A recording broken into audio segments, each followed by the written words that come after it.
Good morning, it's Angie from Lil Dumplins Nursery. It's been a while since I did any kind of video and posted on my page, so I thought I'd go ahead and update you guys as to what's going on. Many of you that follow know that I have been working all year since January on my Dolls for the Dolls of the World show, and I went to the show and I had a successful show. I made more babies than I've ever made before to take to this show. So I came back with a few more. I ended up deciding to keep my Ava and Charlie and Ducklin. I keep looking over at my crib because I'm trying to remember which ones I kept. So those are staying in my crib, and they're going to live here. I had planned on reborning an Ava and a Duckling for myself, or not Duckling, but Ava and Charlie for myself. I kind of had toyed with the idea of keeping Duckling when I bought him too. So rather than paint the extra kits that I had here for myself, I decided while I had these done to just put them in my crib and start enjoying them. So that's where they are. I did have an extra Charlie kit that was going to be mine. I thought about selling it, and I had a repeat customer to contact me, and she wants me to reborn that one for her. So I think that's where that one's going. And then I still have an extra Ava kit that someone is possibly planning to buy the blank kit. So that's kind of what's been going on with all that. As far as the babies that I have left from the show, I have sold everything I had left except for 2 silicones, which you guys have seen before, and I'm going to show them to you right quick. They're wrapped up because I am not putting them on display since they're not my babies, and I want to make sure that they are kept dust free and pristine. So I have little Ray here. You guys have seen little Ray before, and you can go and look at all her videos that I've got her listed on reborns.com, and I've actually already lowered her pricing. She's at an excellent price. I've given her full body armatures, and so she's just absolutely adorable if you're interested in her. And then the other baby that I have left is full body silicone Iris, which I'm really shocked that this baby has not sold. This baby is just so yummy and so chubby and so cute and roly-poly, and she is a very pink skin tone and just adorable. So here's little Iris, and I had her outfit custom made for her. And the other one had painted hair, but this one's completely bald. Her little pixie hat is kind of crunched up there for me and wrapped up, so it needs to be poofed up. There we go. But there's little Iris. So she's still available as well if you're interested in her. And she's listed as 14 inches. She's somewhere between 14 and 15 inches. She's bigger than you think she would be because she's got curled up little legs and whatnot, and she's very chubby, so she's a cutie. And her sock just fell off. Let me grab it. I don't put tight clothing on my silicones because you run the risk of them having indentions left in the silicone. So the little socks that I have on her are a little bit loose, so they fit fine when she's laying in the bed, but when you're up handling her, you probably want to take them off. All right, so what's been going on with me here? Well, I have kind of been taking some time off, and the reason being is I worked myself so hard trying to get ready for this show that I overworked my hand. And many of you know that I don't root anymore because I have issues in my hand. And so with all the painting I did, going to the show, setting up all my props, and building the little wire boxes that I was using and whatnot, I really worked my hand a lot, and I got it hurting really bad, and I had some joint swelling. I posted about it on my page. So I've just been taking time off. I haven't been painting, other than I did come back and do a touch-up on a baby that a former customer brought to the show to me that I promised her I would touch up, and it was one that I had painted back in 2018 with air dry paints, and she needed a refreshing. So that is all I have done. I've been playing around a little bit with Winnie by Cassie Bracelove, and been painting on her some, just little by little every now and again, playing with her hair and whatnot. And I've been playing around with a few products, but I'm pretty well just taking some time off right now. I won't be starting back truly painting until September. I have a grandbaby coming. She's due to be delivered by C-section on the 26th of August, unless my daughter goes into labor before then. So I've been keeping the 3-year-old every week for her, at least one day a week, sometimes twice, because she's been having regular OB appointments. She's a little higher risk pregnancy because they're monitoring everything, because with the first child, she had some issues. So, but Caroline, who's going to be the second one, is doing really well. So, and Stacia, her mom, is as well. A couple of things I wanted to go over, because you guys know that I try, boy, I'm hot too. You guys know that I try to keep you abreast of what's going on with paints and where what I'm using and what I'm seeing. I think we've talked a lot about the fact that I have a lot of Genesis paints left, so I'm not in any hurry to change my air dry paints anytime soon. But the mediums that are very hard to come by, the Genesis mediums and whatnot, no longer are being made. So I've been experimenting with a lot of other mediums. I've tried a couple of other brands of paints and whatnot. And there's two schools of thoughts when it comes to heat set paints now, because there's two, how would I put it? Two types of painters on the market, two types of heat set paints on the market, I think. Or two types of heat set products, I guess I should say. So, many of you know that Irresistibles has come out with a new paint line, and they're irresistible heat set paints. They're very different from what the Genesis paints were. I did some trials with them in the beginning and tested them. I also tried the BC heat set paints. I think both of those two paint lines are very, very similar. There are some differences. The varnishes being the big difference in the mediums between those two, but I think, excuse me, the paint base is somewhat similar. The BC heat set paints I have not played around with much since then. The Irresistibles paints I've kept kind of on the back burner, because every now and again Esther has sent me a product to test. And the big change with the Irresistible heat set paints came about when she came out with her new product, Liquid Thin. So I wanted to show you that. She sent me one to test. I actually have gotten a big bottle.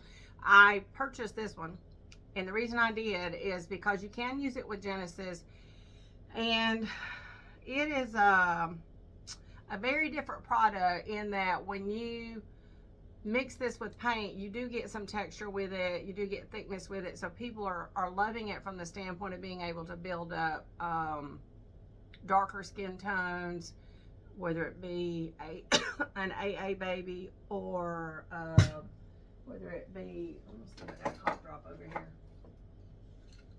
I didn't bring any water in here with me. When I start talking, I start coughing. Sorry. Anyway, whether it be that, or you're building a fantasy sculpt or something like that. And I do have a fantasy bug alien kit that I'm going to be working on, so I may play around with this. The other thing I'm hearing is that people are liking it, once they get used to how to use it, people are liking it for painting hair, because you can apply the hair strokes a little thicker and get some 3D dimension. And I've seen some very interesting pictures on that. I have seen or been told by one artist that she uses it at the end for her hair, darker hair strokes, to get some extra texture, and that's probably what I'll wind up doing. I played around a little bit with trying to paint my hair from the base up with it, and I was not comfortable with that. It wasn't flowing well for me because I still hadn't got the hang of it. So I decided to go back with Winnie and just start building my hair the way I normally do, and then at the end I will probably try some of this. So this is a heat set product. I think Esther has said before on her page that you can mix a little odorless thinner with this, but the recommendation is not to. This is something that her company has come up with that is non-toxic, that can replace your odorless thinner, and use this as your emulsion in your paint. But this does not flash off, so it leaves the surface tacky, and you can let it air dry. Excuse me. You can let it air dry a little bit, but it does not completely set or dry off or whatever. So you have to be careful with your pieces when you're baking them.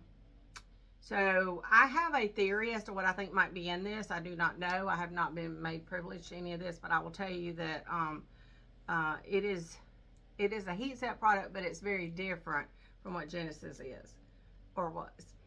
So, but it does work with the Genesis products as far as the Genesis paints and whatnot are concerned.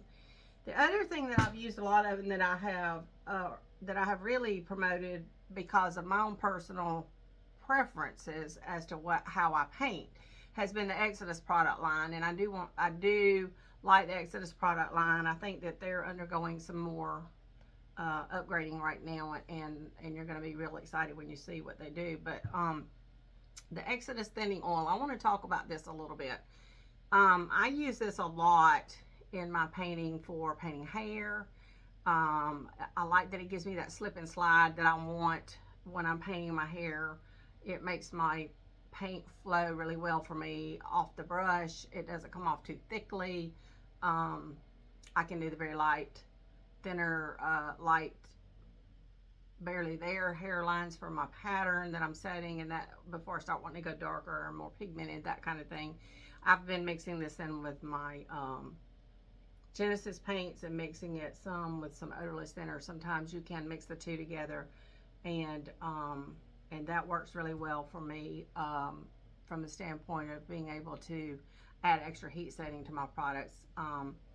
What I wanted to make sure that you guys understand is that even though the name is thinning oil, that is more a description of what the product acts like. It acts like an oil, but it is a heat set product. So it is not a traditional oil in the sense of, for example, linseed oil.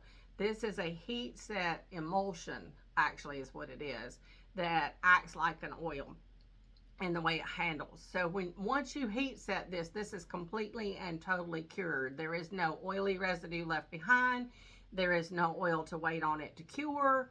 There is no conflict between this and your paint base.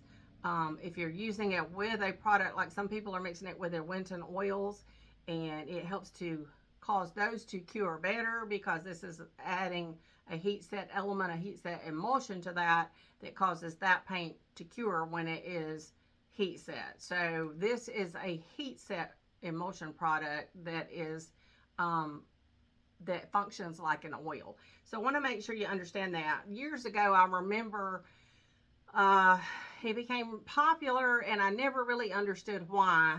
Well, I kind of did, but I never understood the reasoning behind it. But it became popular among some artists to add a little linseed oil to their Genesis heat set paints because they said it made it creamier and made it flow better, and then they would heat set it and blah, blah, blah. Linseed oil is not a heat set product, so you still had that factor in there that, you know, that apparently the Genesis was helping it to cure, but that oil was not a heat set product. Linseed oil is an air dry oil that takes many months on its own to cure. So I think there's been a little bit of confusion with some people when you hear the name oil that maybe this is like using linseed oil. This is nothing at all the same. So I want to make sure you understood that this is a different product, that even though it might be clear, like a clear oil, it might feel oily, and it does. It feels oily on your fingers as you use it, if you were to put your hand into it and that kind of thing. But it does cure out completely and totally once heat set. So I wanted to make sure I clarified that. In fact, my bottle had a little residue on the side and I got it on my hands. Here it is. Yep, I have, they sent me a sample of this to try. So this is what the Call Oil base looks like, that you can mix with the Winton oils to create your own colors, or you can buy the ready mixed colors that they are selling that are mixed according to Jessica's specifications, and they already have this base in them. And then if you wanted to thin them down more, you could put more of this base in it. But that's what it looks like. It's a thick, creamy product that has a little thickener in it, and then has the heat set base in it that helps it to, when mixed with the Winton oils, it helps those to heat set. I haven't had a chance to play around with this a lot, but this is also a way that some people are going. They're either buying this and mixing it with their own Winton oils, and that is a much more affordable way to paint if you like painting that way. I've noticed the babies that are being painted with the Winton oils are very translucent, and they're beautiful. I actually have a Knox here in my collection now that Jessica painted for me. I sent her my kit and had her paint it, and he's painted entirely with Winton oils. She likes the BC Heat Set Paints varnish because it has more texture, matting texture. It feels more like the old Genesis matte varnish, to be honest, and she likes that, so she uses that to seal hers because she likes that feel. But he is a beautiful baby. I'll see if I can pick up. Well, let me just go over here and pick him up.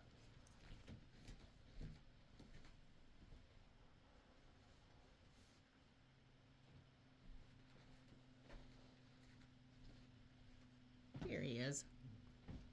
Here's my boy Mox, and I love this baby. So he was painted by Jessica Collier using her heat set Winton oil mixes with her own colors, and she rooted him as well, which is such a treat for me to get a rooted baby since I can't root anymore. But he's a beautiful baby, and I've had him now, let's see, the show was in June. She sent him to me maybe 2 weeks before the show. He went with me to the show as my travel companion, and here we are in August. It's been a couple of months now that I've had him. He's just beautiful. So that is another option for people that are looking for something that's easy to access and is very affordable. And I just wanted to kind of review those things and say that if you're looking for a new way to paint using heat set paint so you still get the same quick cure, and you want to do something that varies from what you were used to, then you would like painting with the Irresistibles heat set paints or the BC paints, because they work a little differently.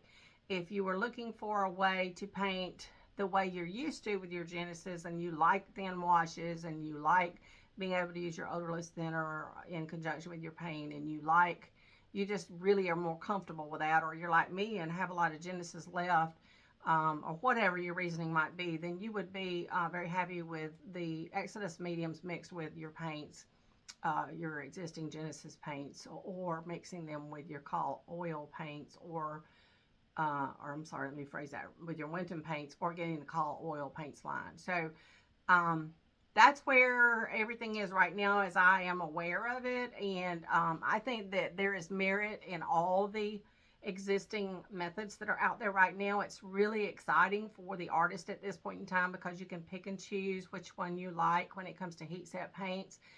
There are also good air dry paints out there.